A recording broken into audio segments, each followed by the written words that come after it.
I don't know about you, but I love trains, the kind of deep thinking ambience that they naturally create for you in between assignments so that you can really focus and concentrate on your next moves, so to say.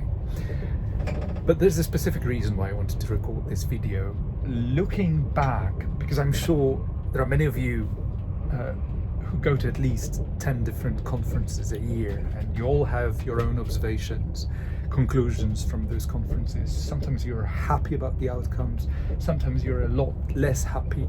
So let's talk about the industry itself, because occasionally I happen to work as a conference auditor, watching every aspect of conference production organization and the final outcome, the level of satisfaction of conference participants, watching non-verbal cues, body language, networking, the quality of sessions, the dynamic of whatever is happening on the stage itself, evaluating speakers themselves, what could be improved, what should be improved, how and why. So this is one of the things that I keep myself busy with, but inevitably when I think about the progress made by the event industry as a whole, if I were to identify some of the weak spots, I would look at two categories first.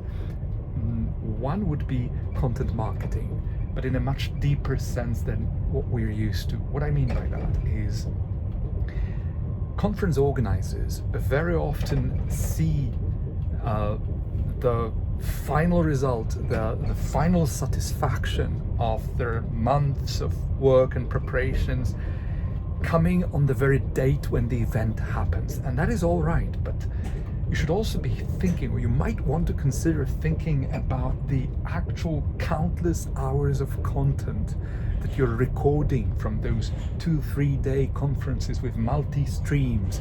So the question is, what happens to all those videos, all those recordings? And the simple answer is, for most of the events I know, it's actually nothing.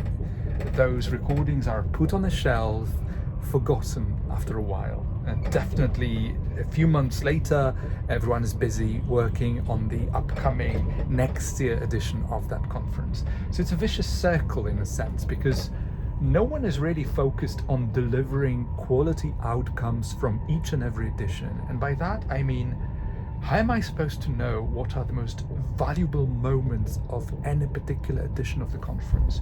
Who was there?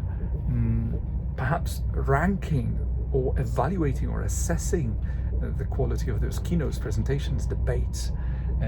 How can you improve something continuously if you don't develop, if you don't have in-depth understanding of what could be improved? And as irony would have it, conference organizers themselves are simply too busy to acknowledge those gaps, to notice them, to recognize them, to discover, to see those hidden potentials.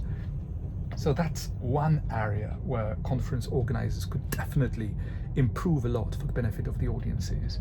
The other one is format innovation. Just think about it. How long have we been to conferences where everyone has just stayed in their comfort zone, in the sense that panel discussions have been the same for decades, like whether it's 45 minutes, 1 hour, or 90 minutes, or even longer.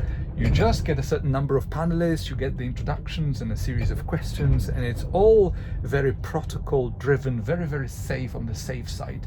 And worse still, conference organizers often debate facilitators often spend as much as 15 minutes on panelist introductions.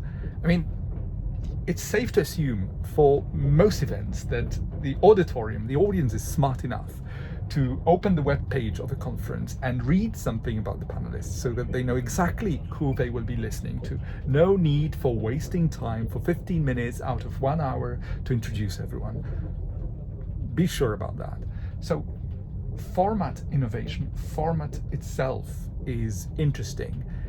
How you can experiment creatively, structurally with the formats themselves. Be bold about it. Look for new, engaging ways of extracting the most valuable insights from your quality speakers, so that you do not end up with a situation where the same speech from a famous, not necessarily so famous speaker can be found easily on YouTube, or more or less the same speech. So just think about it, because conferences these days have a lot that could still be improved. On the packaging design side of things, they are great, they are really impressive. Fantastic multimedia, fantastic animations. The design language is really impressive. Content quality is definitely not following up. It's not improving at a pace that the packaging quality of events has in the last decade or so. So this is definitely something to think about.